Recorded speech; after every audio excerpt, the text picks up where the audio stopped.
Hi. ಇವತ್ತು ನಾನು GCS API ಬಗ್ಗೆ ಇದನ್ನ ಮಾಡ್ತಾ ಇದ್ದೆ. ಅಂದರೆ ಈಗ ನಾವು ಈಗ ಒಂದು ಬಕೆಟ್ ಕ್ರಿಯೇಟ್ ಮಾಡಬೇಕು ಅಂದರೆ ವಾಟ್ ವಿ ಡು ಅಂದರೆ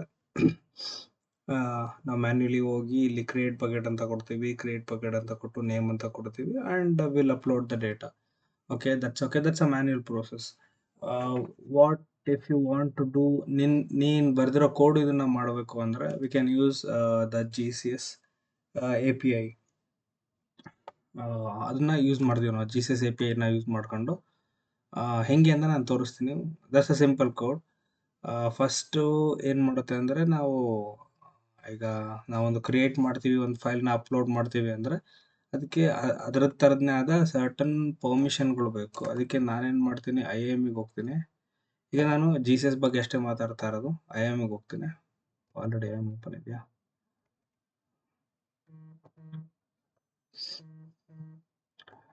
ಓಕೆ, ನಾನು IAMಗೆ ಹೋಗ್ತೀನಿ. ಫಸ್ಟ್ ಇಲ್ಲಿ ಅದಾದಮೇಲೆ ಸರ್ವಿಸ್ ಅಕೌಂಟ್ ಹೋಗ್ತೀನಿ. ಸರ್ವಿಸ್ ಅಕೌಂಟಿಗೆ ಹೋಗಿ ಇಲ್ಲಿ ಕ್ರಿಯೇಟ್ ಸರ್ವಿಸ್ ನನ್ನದು. ಈಗ ಅಂದರೆ ಇದನ್ನು ನಾನು ಶೇರ್ ಮಾಡ್ಬೋದು ಯಾರಿಗಾದರೂ. ಈ ಫೈಲ್ ಅಥವಾ ಈ ಸರ್ವಿಸ್ ಅಕೌಂಟ್ ಕೀ ಅವ್ರ ಹತ್ರ ಇದ್ದರೆ ದೆ ಕ್ಯಾನ್ ಆಕ್ಸೆಸ್ ನಾನಿಲ್ಲಿ ಏನು ಸರ್ವಿಸ್ ಕೊಡ್ತೀನಿ ಅಂತ. ಇಲ್ಲಿ ನಾನು GCS ಫುಲ್ ಆಕ್ಸೆಸ್ ಅಂತಲೇ ಟೈಪ್ ಮಾಡ್ತೀನಿ. ಫುಲ್ ಆಕ್ಸೆಸ್ ಅಂತಲೇ ಕೊಡ್ತೀನಿ. ಡಿಸ್ಕ್ರಿಪ್ಷನ್ ಏನಾದರೂ ಕೊಡಿ, ಇದು ಜಸ್ಟ್ ID ಇದಾಗುತ್ತೆ ಅಷ್ಟೇ. ಇಲ್ಲಿ ನಾನು ಏನು ಕೇಳ್ತಾ ಇದ್ದೀನಿ ಅಂದರೆ ಅಡ್ಮಿನ್ ರೋಲ್ ಬೇಕು ನನಗೆ. ಅಂದರೆ ಡಿಲೀಟು, ಅಪ್ಲೋಡು, ಆ ಥರ ಎಲ್ಲ ರೋಲ್ಗಳು ಬೇಕು. ಅದಕ್ಕೋಸ್ಕರ storage admin, that's a complete access over the storage ಅಷ್ಟೇ. ಸ್ಟೋರೇಜ್ ಅಡ್ಮಿನ್ ಕೊಡ್ತಾ ಇದ್ದೀನಿ. ಮತ್ತು ಯಾವ್ದಾದ್ರು ರೋಲ್ ಬೇಕಾದರೆ ಆ್ಯಡ್ ಮಾಡ್ಬೋದು, ಇಲ್ಲ ಅಂದರೆ ಇಲ್ಲ. ನೆಕ್ಸ್ಟ್ ಕಂಟಿನ್ಯೂ ಅಂತ ಕೊಟ್ಟು ಡನ್ ಅಂತ ಕೊಟ್ಟರೆ, ನಾನು ಆಲ್ರೆಡಿ ಕ್ರಿಯೇಟ್ ಮಾಡಿದ್ದೀನಿ.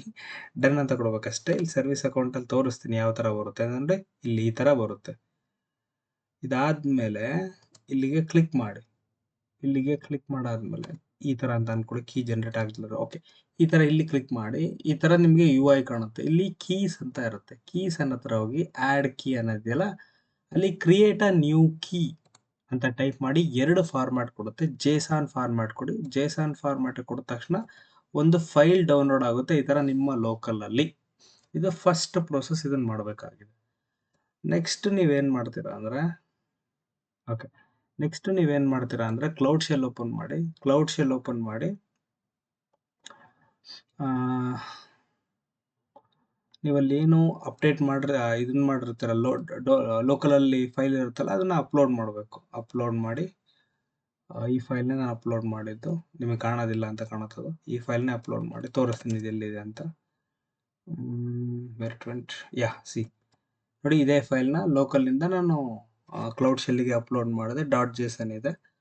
ಫಸ್ಟ್ ನಾನು ಏನು ಮಾಡಬೇಕು ಅಂದರೆ ಇದನ್ನು ಪಾತನ್ನ ಕೊಡಬೇಕಾಗುತ್ತೆ. ಅಂದರೆ ಎಕ್ಸ್ಪೋರ್ಟ್ ಮಾಡಬೇಕಾಗುತ್ತೆ ಈ ಕ್ರೆಡೆನ್ಷಿಯಲ್ಲಿ.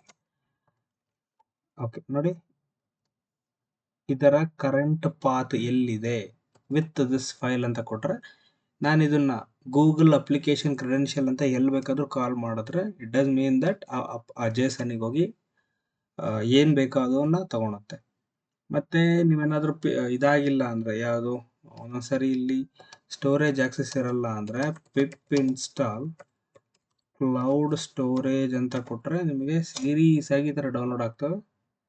ನೋಡಿ, ಈ ಥರ ಡೌನ್ಲೋಡ್ ಆಗುತ್ತೆ ಸೀರೀಸ್ ಆಗಿ.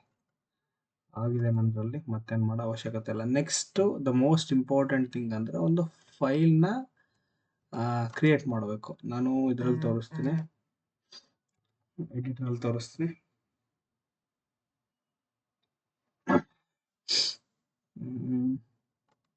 ಅದ್ರದ ಫೈಲ್ ನೇಮ್ GCS ಅಂತ ಇರುತ್ತೆ ನೋಡಿ. GCS project.py. ಈ ಫೈಲ್ನ ಕೊಡ್ತೀನಿ ನೋಡಿ. ಇದು ನಂದು ಬಂದ್ಬಿಟ್ಟು GCSದು ಬಕೆಟ್ ನೇಮ್ ಇಲ್ಲಿದೆ ನೋಡಿ. ಈ GCS ಬಕೆಟ್ ನೇಮ್ನ ನಾನು ಇಲ್ಲಿ ಕೊಡ್ತಾ ಇರೋದು. Next function ಬಿಟ್ಟಾಕಿ. ಫಂಕ್ಷನ್ ಬಗ್ಗೆ ಆಮೇಲೆ ನೋಡ್ತೀನಿ. ನಾನು ಇಲ್ಲಿ ಕಾಲ್ ಮಾಡ್ತಾ ಇದ್ದೀನಿ ಅಂದರೆ ಈ upload file is the function. ಇದನ್ನು ಕಾಲ್ ಮಾಡ್ತೀನಿ. ಯಾವುದು ಲೋಕಲ್ ಫೈಲ್ .txt ಅಪ್ಲೋಡ್ ಮಾಡಬೇಕು ಅಂತ ಹೇಳ್ತಾ ಇದ್ದೀನಿ.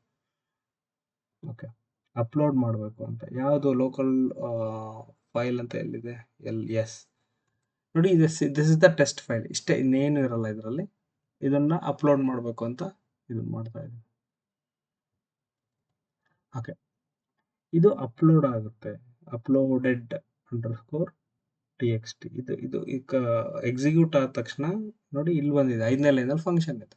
ಇದೇನು ಮಾಡುತ್ತೆ ಅಂದರೆ ಈ ಬಕೆಟಲ್ಲಿ ಇದೆಯಲ್ಲ ಜಸ್ಟ್ ಇದು ಅಪ್ಡೇಟ್ ಆಗುತ್ತೆ ಅಷ್ಟೇ, ಅಂದರೆ ಅಪ್ಲೋಡ್ ಆಗುತ್ತೆ, ಆ ಜಾಗಕ್ಕೆ ಹೋಗಿ ಅಪ್ಲೋಡ್ ಆಗುತ್ತೆ. ಇದೇನು ಅಂದರೆ ಇವೆಲ್ಲ ಈಗ ಕ್ಲೈಂಟ್ ಸ್ಟೋರೇಜ್ ಡಾಟ್ ಕ್ಲೈಂಟ್ ಅನ್ನೋದು ಕ್ಲೈಂಟ್ ಬಕೆಟ್ ನೇಮ್ ಆಲ್ರೆಡಿ ಮೇಲೆ ನಾನು ಕೊಟ್ಟಿದ್ದೀನಿ. ದೀಸ್ ಆರ್ ಆಲ್ API ಮೂಲಕ ಮಾಡುವಂಥದಕ್ಕೋಸ್ಕರ. ಮತ್ತು ನೋಡಿ ನಮಗೊಂದು ಪ್ರಿಂಟ್ ಸ್ಟೇಟ್ಮೆಂಟ್ ಬರುತ್ತೆ, ಫೈಲ್ ಅಪ್ಲೋಡೆಡ್ ಅಂತ. In case if you want to download any file, ನೋಡಿ ಯಾವ ಥರ ಡೌನ್ಲೋಡ್ ಆಗುತ್ತೆ ಅಂತ.